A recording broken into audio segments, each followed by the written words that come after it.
La estrategia del día es traída para ti por bloomberglinea.com.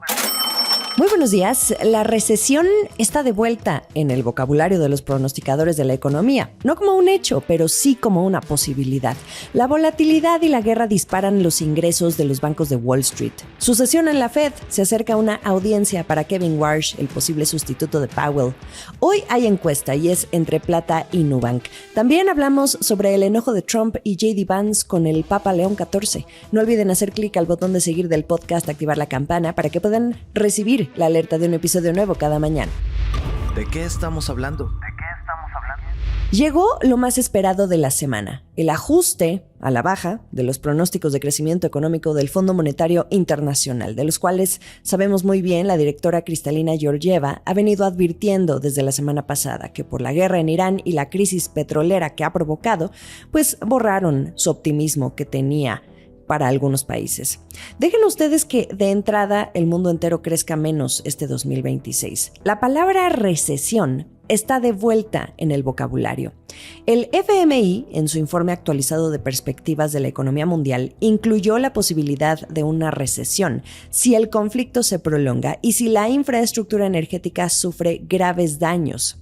Interesante ingrediente el que se pone sobre la mesa, una salsa bien picosa, ahora que están todos los economistas y líderes financieros en Washington por las reuniones de primavera. Sigamos con el ajuste a las proyecciones de crecimiento. Ahora el mundo crecería 3.1% y ya no 3.3%, como se proyectaba anteriormente. Recuerden incluso que se esperaba que en este informe el FMI elevara aún más su proyección respecto a ese 3.3%, pero no contaban con esa nueva guerra.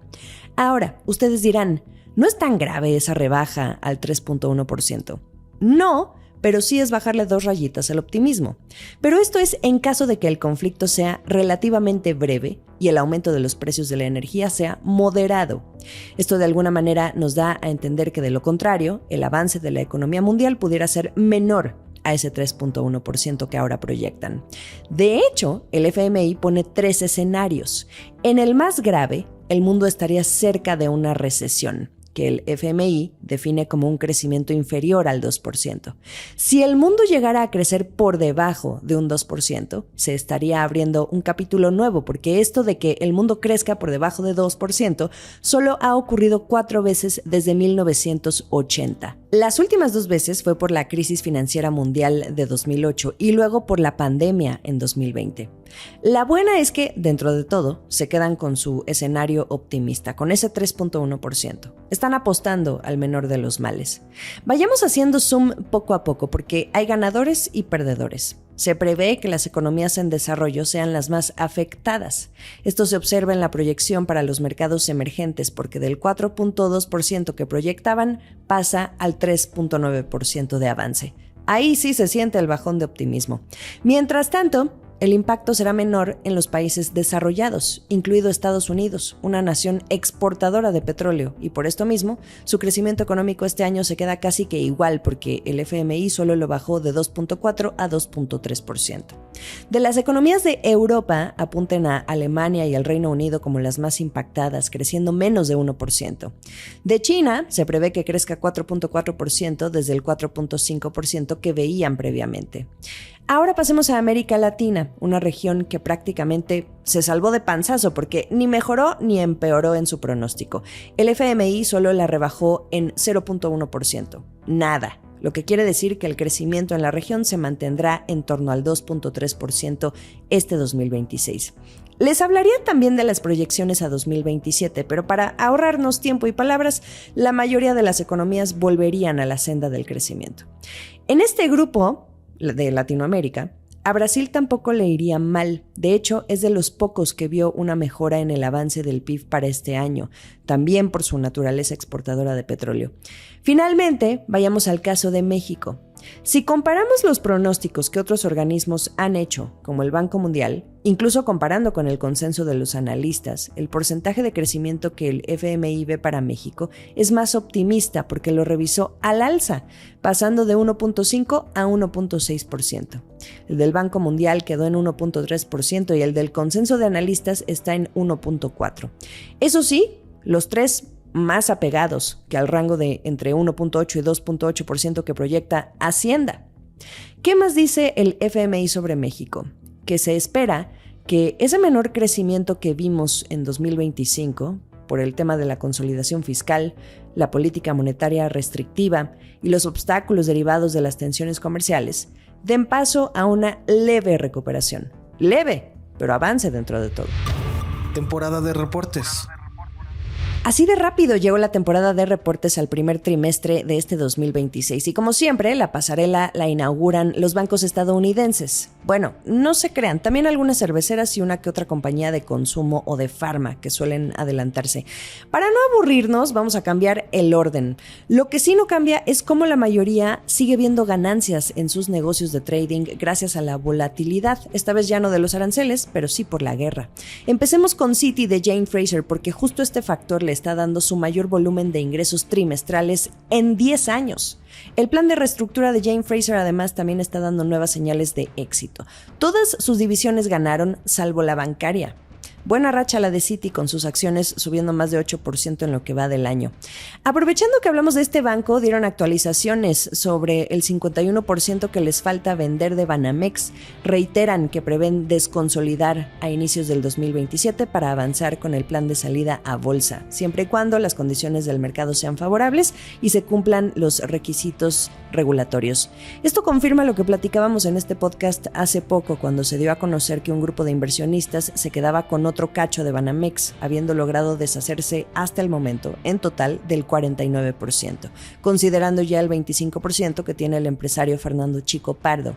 Eso es que entonces Citi prevé mantener ese 51% restante, lo que queda de 2026. Sigamos con JP Morgan, donde también registraron los mayores ingresos trimestrales de su historia, igual por su área de trading. Este, que es el mayor banco de Estados Unidos, ingresó $11,600 millones por sus operaciones en bolsa en el primer trimestre, un aumento del 20% anual. Hablemos de Goldman Sachs, que fue también la primera en reportar esta semana, con un botín bursátil que batió su propio récord. Y siguiendo con Wells Fargo, este banco proyecta otra película porque incumplió las estimaciones de los analistas sobre sus principales fuentes de ingresos en el primer trimestre, incluso cuando el sector bancario experimentó el mayor aumento del endeudamiento de las empresas en más de 3 años. Cerremos con BlackRock, la gestora de activos más grande del mundo, cuyo líder Larry Fink anduvo de visita la semana pasada en México. BlackRock vio entrar $130,000 millones de sus clientes en los primeros 3 meses del año, de enero a marzo. Y el dinero de los inversionistas siguió fluyendo, a pesar de la volatilidad en los mercados públicos y privados, también por la prolongada incertidumbre sobre la guerra en Irán. La mayor parte del dinero fue a dar a los fondos de renta variable y el resto a los de renta fija. Esto aún no termina porque este 15 de abril veremos el reporte de Bank of America y de Morgan Stanley. En otras noticias. Los ojos vuelven a la Fed porque se espera que sea la próxima semana que el Comité Bancario del Senado en Estados Unidos celebre una audiencia de confirmación para Kevin Warsh, nominado del presidente Donald Trump para presidir el Banco Central. Así lo confirmó el senador por Carolina del Sur Tim Scott en una entrevista con Fox Business el martes 14 de abril. Dijo que en esa audiencia hablarán sobre la economía, la estabilidad de precios, la inflación y la independencia de la Fed. No hay día específico, pero de qué es la próxima semana, es la próxima semana. Esta sería solo una audiencia y después, el segundo paso, más adelante, será someter a votación esa candidatura de Kevin Warsh. Según una encuesta de Bloomberg realizada a principios de marzo, el 69% de los economistas cree que Warsh estaría comprometido como presidente con alcanzar el objetivo de inflación de 2% en la Fed, una proporción sorprendentemente baja, dado que se espera que los otros responsables del Banco Central estén plenamente alineados con esa meta. ¿Y qué sigue para Jerome Powell? Si bien su mandato como presidente de la Junta de Gobernadores de la Fed termina el próximo 15 de mayo, su rol como miembro del directorio, ese sí, se extiende hasta enero de 2028. Esto es el dato del día. Ojo a Banco Plata. Desde Moody's creen que este New Kid on the Block en el sector bancario mexicano genere ganancias en 2027, es decir, que sea rentable. Ya veremos quién lo logra primero, porque, por ejemplo, de Nu hemos escuchado sobre sus planes hacia la rentabilidad en el último par de años, o quizá desde siempre. Sus prioridades, por supuesto, siempre han estado más inclinadas primeramente hacia el crecimiento, hacia la expansión con los clientes y con sus productos. Para el caso de Nubank, Citi proyecta que logre la rentabilidad en el país este año, en este 2026. Y citan a este ritmo constante de expansión, precisamente, un reflejo de lo que hizo en Brasil. Esto lo proyectó Citi en un reporte de noviembre de 2025. A ver, abro la votación. ¿Banco Plata o Nubank? ¿Quién creen que sea rentable primero en México? Les dejo las opciones en la descripción del episodio. El último sorbo. Desde el país más pequeño del mundo, la Ciudad del Vaticano, el Papa León XIV no se libra de la ira de Donald Trump por atreverse a señalar lo que no está bien desde su perspectiva.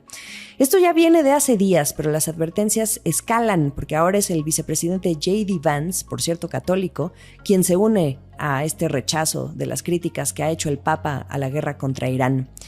J.D. Vance dijo que no se basan en la verdad teológica, que lo admiraba, pero que debía ser cuidadoso con sus palabras sobre el tema. Ah, caray. Repasemos. La semana pasada, el Papa dijo en sus redes sociales que Dios no bendice ningún conflicto y añadió: cualquiera que sea discípulo de Cristo, el príncipe de la paz, nunca está del lado de los que una vez empuñaron la espada y hoy lanzan bombas. Eso les molestó. Trump calificó al Papa, de origen estadounidense, de débil ante el crimen. También publicó una foto en la que se representaba a sí mismo como una figura parecida a Cristo en las redes sociales, pero después la borró. Lo más extraño quizá es la reacción de J.D. Vance, del vicepresidente, porque se presume como súper católico, se convirtió, y además también está publicando actualmente un libro sobre su fe. Lo mejor de la información económica y de negocios está aquí en La Estrategia del Día. Estamos en Spotify, pero también en Apple y Amazon. Recuerden que pueden ver la transmisión diaria en video por YouTube y por ex-Twitter, @laestrategiamx. En Instagram sigan a La Estrategia del Día y a mí me encuentran como Jimena Business. Recuerden que ya se viene la votación para votar en los Podcast Awards y que La Estrategia del Día pueda tener la posibilidad de ganar ese premio que se disputa con otros muy dignos competidores. Les estaremos informando en los próximos días. Esta fue La Estrategia del Día, escrito y narrado por Jimena Tolama, producido por Arturo Luna y Daniel Hernández. Que tengas un día muy productivo.